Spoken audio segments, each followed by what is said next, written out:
Para o BDF Explica de hoje, a gente resolveu falar de um tema que, na verdade, não existe. Você ouviu certo e não precisa desistir do vídeo por isso. O assunto desta edição é a tal da ideologia de gênero, um conceito criado pelo conservadorismo, principalmente religioso, para explicar uma teoria da conspiração difícil de engolir. E a gente resolveu buscar explicação para essa grande balela, justamente para reunir elementos que possam combater as fake news sobre o assunto, que andam permeando até mesmo as decisões políticas no nosso país.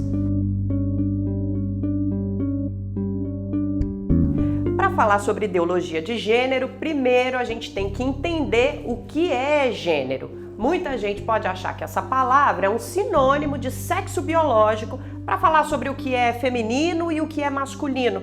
Mas quando esse termo passou a ser usado, a ideia era justamente ampliar o que a gente pensa sobre ser homem e ser mulher.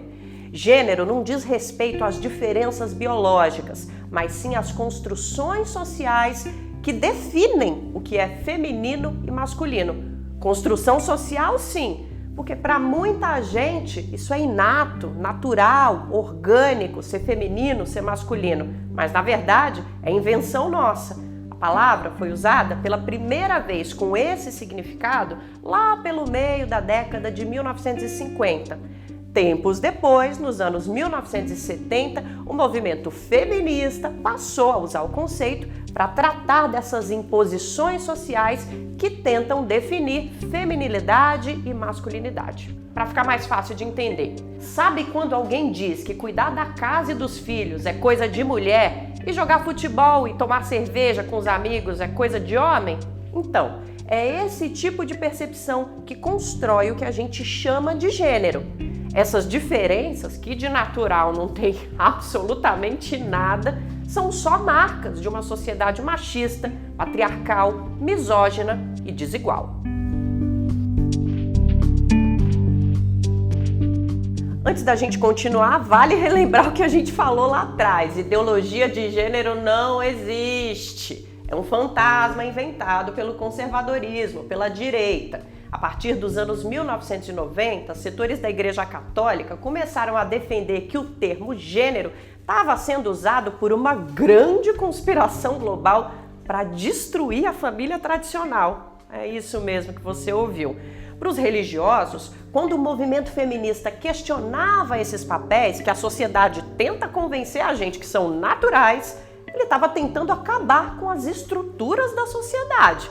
Essa reação conservadora piorou a partir do período em que organismos internacionais como a ONU e a OMS passaram a usar a palavra gênero para discutir a violência contra a mulher, os direitos e o empoderamento delas. A ideia era, e é até hoje, defender o que o conservadorismo chama de família natural, composta por um homem, uma mulher e filhos. Meio excludente, né? A família, diferente disso, não é nem uma invenção do nosso tempo. Vai dizer que você não conhece ninguém mais velho que foi criado pela avó, que teve que viver com uma tia ou com um tio por causa da perda dos pais, irmãos mais velhos que criam irmãos mais novos. Família é tudo isso e muito mais.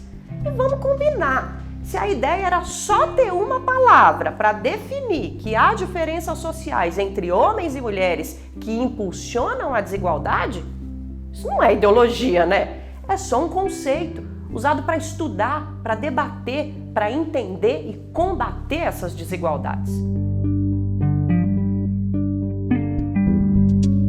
A gente escuta muito esses ataques que perduram até hoje a esse inimigo existente chamado ideologia de gênero virem de pessoas ligadas à igreja evangélica. E aqui no Brasil, o tema também vem sendo bastante explorado por integrantes do governo Bolsonaro.